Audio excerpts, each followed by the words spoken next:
देखो यार, अगर तुम लोग शेन मैकमैन के फैन हो तो ये वीडियो तुम्हारे लिए होने वाली है, क्योंकि गाइस कुछ दिन पहले एईडब्ल्यू के अंदर शेन मैकमैन के डेब्यू को लेकर जिम रॉस के बात करने के बाद अब शेन मैकमैन भी खुद एईडब्ल्यू को ज्वाइन करना चाहते गए। हार्डी बॉयज के टीएनए में फ्यूचर को लेकर हार्डी बॉयज का काफी बड़ा अपडेट आ रहा है। जोई हेनरी के डब्ल्यूडब्ल्यूई पर रिटर्न को लेकर डब्ल्यूडब्ल्यूई के बैक स्टेज से काफी बड़ी अपडेट आ चुकी है। एईडब्ल्यू और एनजेपीडब्ल्यू के फॉरबिडन डोर के ऊपर ब्रायन डेनियल्सन और एमजेएफ का बड़ा मैच कंफर्म हो चुका है। तो गाइज वहीं जेफ कॉब के एईडब्ल्यू में हीट को लेकर जेफ कॉब की काफी बड़ी अपडेट आ रही है। तो गाइज चलिए बिना किसी देरी के शुरू करते हैं इस वीडियो को। और गाइज सबसे पहले बात करेंगे जोई हेनरी की। वेल गाइज ये बात तो हम सभी लोगों को मालूम है, इस हफ्ते डब्ल्यूडब्ल्यूई के एनएक्सटी शो के ऊपर हमें यहाँ पर जोई हेनरी देखने को मिली। और यहीं जोई हेनरी के एनएक्सटी पर डेब्यू करने के बाद जब डब्ल्यूडब्ल्यूई के एनएक्सटी पर जोई हेनरी के डेब्यू का वीडियो डब्ल्यूडब्ल्यूई ने यहाँ पर ट्विटर के ऊपर अपलोड किया, तो गाइस जोई हेनरी के डेब्यू के वीडियो को करीबन यहाँ पर 7 मिलियन से ज्यादा लोगों ने देखा। और गाइस डब्ल्यूडब्ल्यूई के रेसलमेनिया 40 के बाद अंकल हाउडी के रिटर्न वीडियो के बाद जोई हेनरी के वीडियो को सोशल मीडिया पर सबसे ज्यादा देखा गया है। और गाइस जोई हेनरी के डब्ल्यूडब्ल्यूई के रेसलर ना होने के बाद भी ट्विटर के ऊपर जोई हेनरी के डेब्यू वीडियो के करीबन 7 मिलियन से ज्यादा व्यू आने के बाद और जोई हेनरी के वीडियो के सबसे ज्यादा लाइक्ड होने के बाद अब यहाँ पर डब्ल्यूडब्ल्यूई की मैनेजमेंट जोई हेनरी से बहुत ही ज्यादा इंप्रेस हो चुकी है। और गाइस फाइटफुल ने ये कंफर्म कर दिया है कि जोई हेनरी आगे भी डब्ल्यूडब्ल्यूई के एनएक्सटी पर आने वाले गए। और गाइस डब्ल्यूडब्ल्यूई की क्रिएटिव टीम जोई हेनरी के रिटर्न को लेकर ऑलरेडी यहाँ पर टीएनए के साथ नेगोशिएशन कर रही है। और ये यहाँ पर 100% कंफर्म हो चुका है कि इस हफ्ते के एनएक्सटी के ऊपर जोई हेनरी का अपीयरेंस वन टाइम अपीयरेंस ना होकर बल्कि आगे भी होने वाला है। वल देखना बहुत ही दिलचस्प होने वाला है कि नेक्स्ट वीक एनएक्सटी के ऊपर जोई हेनरी शो के ऊपर अपीयर होते हैं या नहीं। बट गाइस जहां तक बात रही टीएनए रेसलिंग की, गाइस यहीं एईडब्ल्यू के फॉर्मर सुपरस्टार हार्डी बॉयज के टीएनए पर रिटर्न करने के बाद अब हार्डी बॉयज ने टीएनए के अंदर उनके फ्यूचर को लेकर काफी बोल्ड क्लेम दे दिया है। जहां पर हार्डी बॉयज का ये कहना है कि 3 साल पहले हार्डी बॉयज के एईडब्ल्यू को ज्वाइन किया था, तो गाइस उस समय हार्डी बॉयज ने एईडब्ल्यू के अंदर काफी सारी एक्सपेक्टेशन रखी थी। बट गाइस ना तो एईडब्ल्यू के अंदर मैट हार्डी को सही से यूज किया गया और ना ही एईडब्ल्यू के अंदर जेफ हार्डी को सही से यूज किया गया। और इसीलिए मैट हार्डी अब ये बिलीव करते गए कि हार्डी बॉयज का टीएनए पर रिटर्न होना टीएनए और हार्डी बॉयज दोनों के लिए ही सबसे बेस्ट है। क्योंकि गाइस यहाँ पर इस समय टीएनए रेसलिंग को ज्यादा से ज्यादा बड़े स्टार्स की जरूरत है। और हार्डी बॉयज ये बिलीव करते गए कि टीएनए वो परफेक्ट कंपनी है जो यहाँ पर हार्डी बॉयज के करियर को री इन्वेंट करेगी। और वो यहाँ पर टीएनए रेसलिंग के अंदर दोबारा से उनके करियर को पिक पर ले जाने वाले गए। और हार्डी बॉयज ये बिलीव करते गए कि इस बार टीएनए के अंदर हार्डी बॉयज का जो रन होगा वो यहाँ पर जनरेशनल होने वाला है। और हार्डी यहाँ पर आने वाले लंबे टाइम तक टीएनए के अंदर ही काम करना चाहते गए। मतलब ये तो आने वाला टाइम बताएगा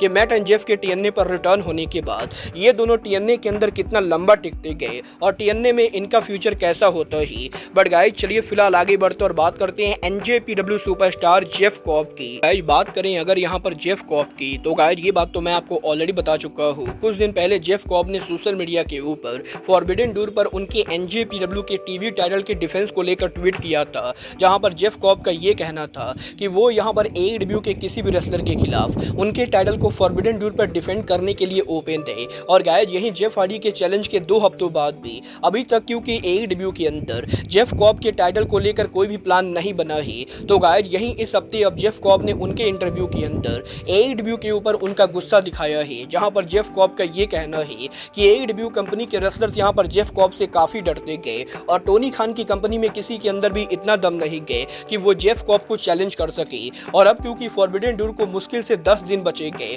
तो गाइस इसलिए जेफ कॉब को नहीं लगता है कि कोई भी यहाँ पर इस साल जेफ कॉब के चैलेंज को एक्सेप्ट करने वाला है। और गाइस जेफ कॉब पर्सनली ये देखकर काफी डिसअपॉइंटेड है कि फॉरबिडन डोर पर उन्हें काम करने का मौका नहीं मिलेगा। बट गाइस अगर यहाँ पर एईडब्ल्यू कंपनी के रेसलर्स बुजदिल है तो इसमें जेफ कॉब कुछ भी नहीं कर सकते गए। और कुछ इस तरीके से कॉब ने फॉरबिडन डोर के ऊपर उनके मैच के बुक ना होने को लेकर डिसअपॉइंटमेंट जताया है। बल देखना बहुत ही दिलचस्प होने वाला है कि क्या आने वाले 10 दिनों के अंदर टोनी खान फॉरबिडन डोर पर जेफ कॉब का कोई मैच बुक करते हैं या नहीं। बट गाइस जहां तक बात रही फॉरबिडन डोर पर बुक करने की, तो गाइस यहां पर टोनी खान ने फॉरबिडन डोर के ऊपर आज यहां पर डायनामाइट शो के ऊपर 2 और बड़े मैचेस बुक कर दिए हैं। जहां पर पहला मैच टोनी खान ने जो बुक किया है वो यहां पर ब्रायन डेनियल्सन का मैच है। गाइस अगर आप लोगों ने कल रात को एलीट मेनिया का आप कम्युनिटी पोस्ट देखा होगा तो आपको मालूम होगा कि मैंने कल रात कम्युनिटी पोस्ट के ऊपर ये पोस्ट किया था कि NJPW superstar Shingo Takagi America के अंदर AEW डायनामाइट के बैक स्टेज एरिया के ऊपर होने वाले गए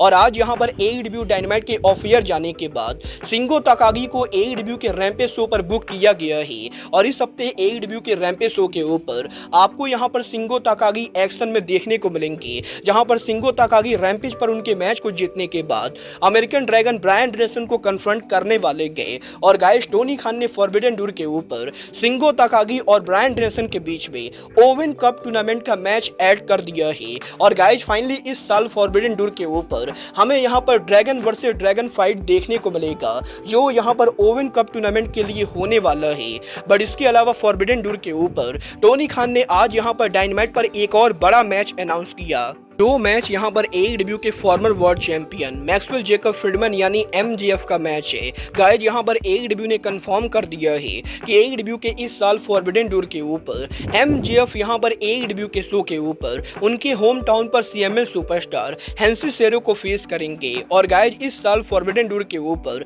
UBS अरीना में हमें यहां पर MJF वर्सेस हैंसी सेरो के बीच में 1-on-1 सिंगल मैच देखने को मिलने वाला है और गाइस इस मैच के बुक होने का मेन रीजन और कुछ नहीं बल्कि रूस का फॉरबिडन डोर पर काम नहीं कर पाना है। गाइस यहां पर इस चीज को लेकर अपडेट आ रही है कि टोनी खान वैसे तो फॉरबिडन डोर पर रूस और MJF का मैच करने वाले थे और टोनी खान ने इस पूरे मामले को लेकर लूचा लिब्रे AAA और CML के साथ मीटिंग भी की थी, जहां पर इस मीटिंग के अंदर CML रेसलिंग ने काफी सारे रेसलर्स को फॉरबिडन डोर पर अपीयर होने के लिए अप्रूव कर दिया। बट जब यहां पर बात रूस की आई तो CML ने यह क्लियर कर दिया कि रूस यहां पर फॉरबिडन डोर पर उनके साथ काम नहीं कर सकते गए और इसी रीजन की वजह से टोनी खान को रूस को फॉरबिडन डोर से कैंसिल करके अब यहां पर हैंसी सेरो के मैच को बुक करना पड़ा है। वेल गाइस मैं पर्सनली ये बिलीव करता हूं कि फॉरबिडन डोर पर MJF और हैंसी सेरो का मैच होना ये यहां पर एक बहुत ही घटिया डिसीजन थे, क्योंकि गाइस ये मैच यहां पर पेपर व्यू पर ना होकर बल्कि किसी डायनामाइट या रैंपेज के ऊपर होना चाहिए और गाइस MJF के होम टाउन के ऊपर अगर यहां पर AEW सच में MJF के नाम के जरिए टिकट को सेल करना चाहती है तो MJF के सामने या तो NJPW का कोई बड़ा नाम होना चाहिए था या AEW का ही कोई बड़ा नाम होना चाहिए था, क्योंकि गाइस हैंसी सेरो और MJF के मैच को देखने के लिए यहां पर एक कुत्ता भी टिकट खरीदने नहीं वाला है। और गाइस मुझे ये कहने में कोई भी शक नहीं है कि फॉरबिडन डोर पर टोनी खान का हैंसी सेरो और MJF के मैच को बुक करना एक बहुत ही घटिया डिसीजन है। वेल गाइस आपको क्या लगता है फॉरबिडन डोर पर MJF और हैंसी सेरो के मैच के द्वारा फॉरबिडन डोर की टिकट सेल में कोई इंप्रूवमेंट होगी या नहीं? आप लोग मुझे कमेंट करके बताइए। बट गाइस चलिए फिलहाल आगे बढ़ते और बात करते हैं WWE के फॉर्मर सुपरस्टार शेन मैकमैन की। वेल बात करें अगर यहाँ पर शेन मैकमैन की तो गाइस अगर आप लोग एलीट मैनिया को रेगुलर फॉलो कर रहे हो तो आपको ये मालूम होना चाहिए कि मैंने 2 दिन पहले आपको ये बताया था कि AEW के कमेंटेटर जिम रॉस ने उनके पॉडकास्ट के ऊपर शेन मैकमैन के AEW के ज्वाइन करने को लेकर बातें की थी और जिम रॉस का ये कहना था कि उन्हें यहाँ पर ये पता नहीं गए कि शेन यहाँ पर AEW को ज्वाइन करना चाहते भी है या नहीं। बट गाइस जिम रॉस ये बिलीव करते गए कि शेन मैकमैन का AEW को ज्वाइन करना शेन मैकमैन और AEW दोनों को ही काफी फायदा दे सकता है और यहीं जिम रॉस के पॉडकास्ट पर ये बातें करने के बाद अब यहाँ पर शेन मैकमैन के AEW को ज्वाइन करने के इंटरेस्ट को लेकर बैक स्टेज से एक बहुत ही शॉकिंग रिपोर्ट सामने आ रही है। गाइस यहाँ पर इस हफ्ते रेसलिंग लेजेंड कोनर थॉमसन के द्वारा उनके लेटेस्ट पॉडकास्ट के ऊपर शेन मैकमैन को लेकर कुछ बड़े खुलासे किए गए, जहां पर कोनर थॉमसन का ये कहना है कि कोनर थॉमसन ने रिसेंटली ये सुना है कि जिम रॉस के शेन मैकमैन के AEW के ज्वाइन करने के बात करने के बाद शेन मैकमैन भी AEW कंपनी को ज्वाइन करने को लेकर इंटरेस्टेड है। और वैसे तो कोई भी ये बिलीव नहीं करेगा कि मैकमैन फैमिली का कोई मेंबर कभी भी WWE के बाहर किसी और कंपनी के ऊपर काम करेगा। बट गाइस कोनर थॉमसन को ये पता है कि रिसेंटली शेन मैकमैन के द्वारा AEW के एक रेसलर को अप्रोच किया गया जो रेसलर WWE के ऊपर पहले काम करता था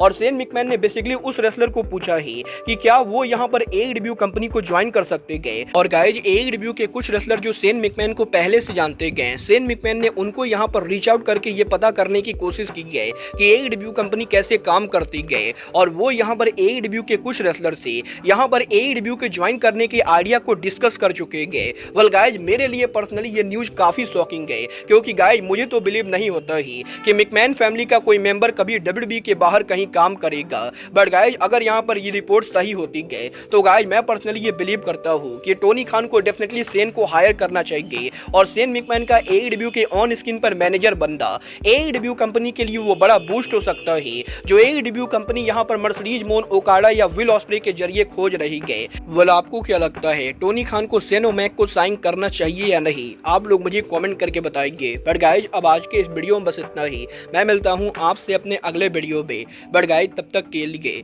good bye, good night and bang.